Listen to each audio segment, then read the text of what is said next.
February 19th, 2010, when Justin Mason interviewed our town attorney, Mr. Joseph Liccardi, and it was concerning residents' questions at future town board meetings. The article states that questions addressed to the board will be answered at a later date.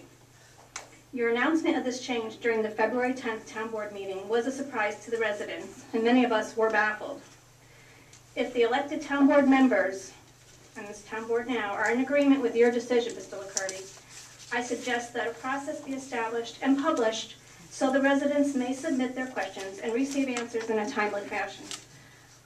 Please provide us with a definition for the later date and the format in which it will be delivered. Will the information be disseminated at a town board meeting so that all the residents may know the facts, or does each resident need to ask their questions personally? The article also states that you, Mr. Liccardi, have not personally received any complaints about the change in policy. I'm stating now that I am opposed to that, and you can put me on record that I do oppose it. I've spoken with many other residents that share my feelings also. The residents had an open dialogue with the previous administration. We felt comfortable at the town board meetings to ask questions and express our opinions. By no means is this the transparent government that the current administration promised during your campaign. I respectfully suggest that you, Mr. Liccardi, and the town board revisit this change before going forward with implementation. Thank you. And I do have copies of that for everyone as well.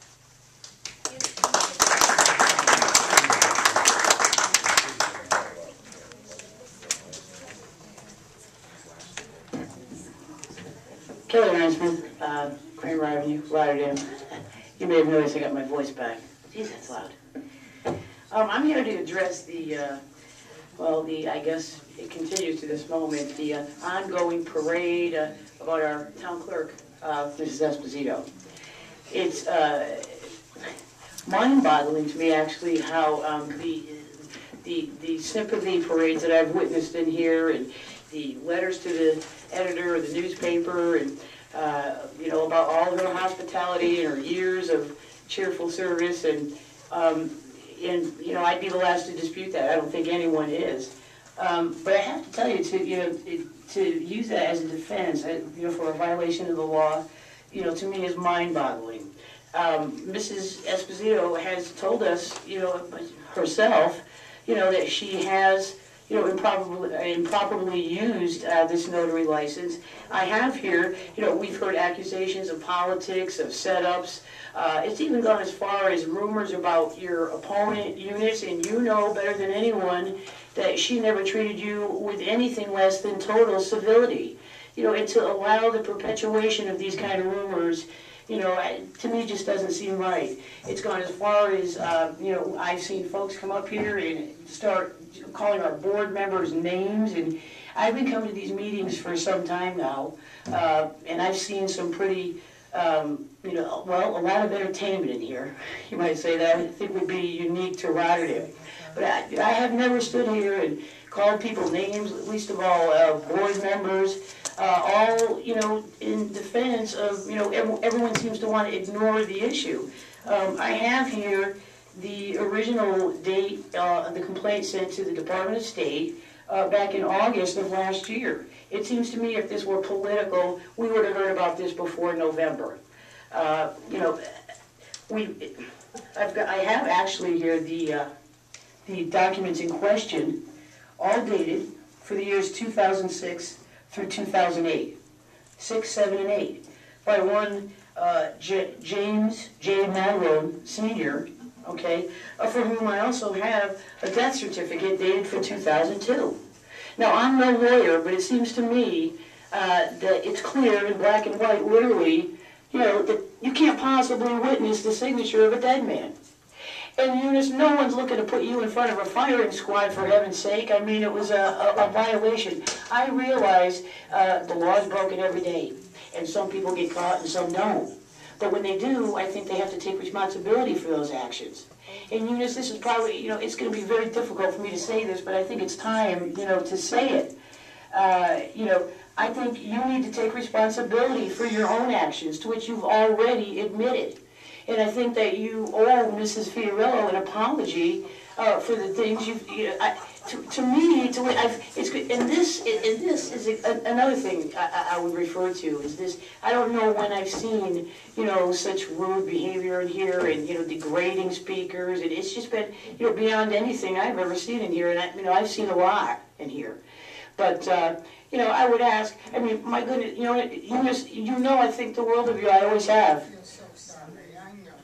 You know that I think the world of you, and I know that there are others that feel the same way as I do. I'm probably the only one who will tell you this, but I believe that your friends, Eunice, would be telling you this.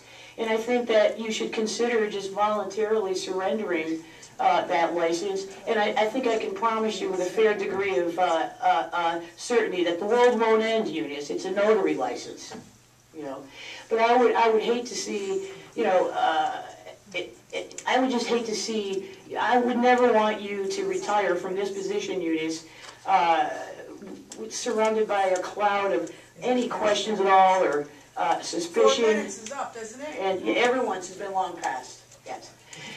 But I would much rather, see you, retire, secure your place in local history as the legend that you are, and I would hope that you would feel the same way. But it's okay, Eunice. I expected this, and I just want to say for the record, if I disappear after this meeting, it was not an accident. It was probably the sympathy posse. But that's okay. As I said, I know I'm saying what others, are saying as well. And I may be the only one who will say it. But again, I would tell you right to your face, Eunice, your friends would tell you, that would be the right thing to do. To deny it or to go on and on and on about all you've done for us, and no one's disputing that.